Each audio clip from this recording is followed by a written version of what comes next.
If you didn't have a vivid imagination, you couldn't do my job. The scope and the grandeur of what we're setting out to do, it's remarkable.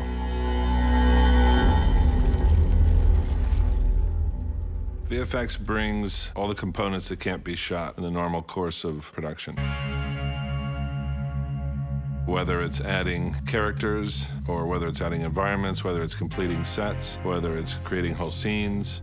There are worlds that are much larger than we can manufacture on a soundstage or even at a location. And visual effects adds that end of the storytelling, allows us to see Jamie on a ship sailing into King's Landing Harbor, or Danny riding off on a fire-breathing dragon.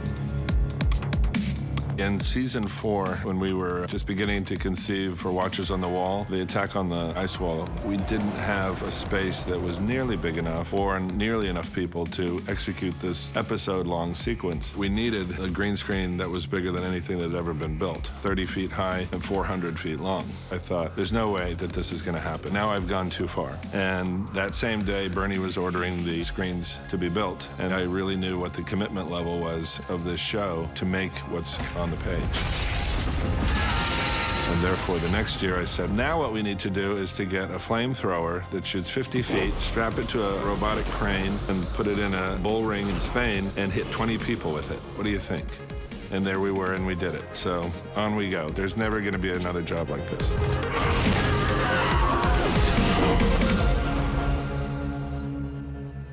The visual effects industry has become very computer-reliant and technological, but one of the things we like to rely on is shooting organic elements. When we shoot our fire-breathing dragons, we shoot fire.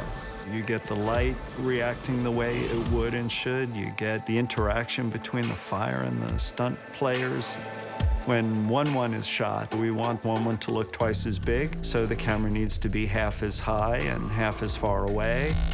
Shooting 1-1 is a really joyful experience because of the suit performer, Ian White. Any large character in an A-level movie is probably Ian. We wanted a large performer because somebody who would be 14 feet tall would have more weight and mass to move around, and a person who's a normal size would have a very difficult time pulling that off. There's a great deal of time spent figuring out the camera angles and the camera lenses, all of which is based on the creative process and first starting out in previs, where you're basically a one-person film crew in a box where you can build the set and light the set and create the characters and move them around. But then you have to sit down and figure it out.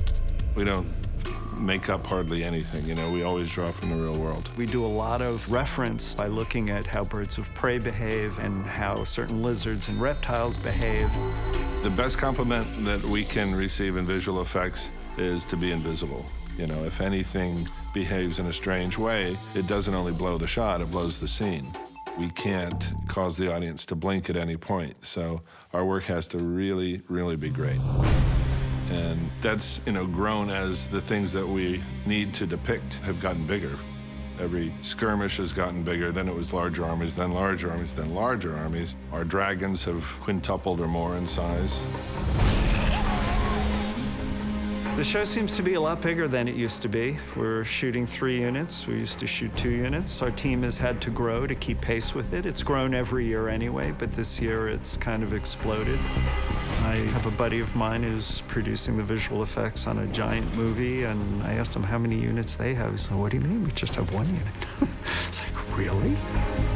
The hardest aspect of my job is, especially as the seasons grow in scope, is to keep my arms around it all. We had 800 shots in season 3. We had over 2,000 last year. We shoot on multiple continents. We have 5 directors, all highly creative people. So you've got 5 kitchens churning away. The only thing that's not more is the time.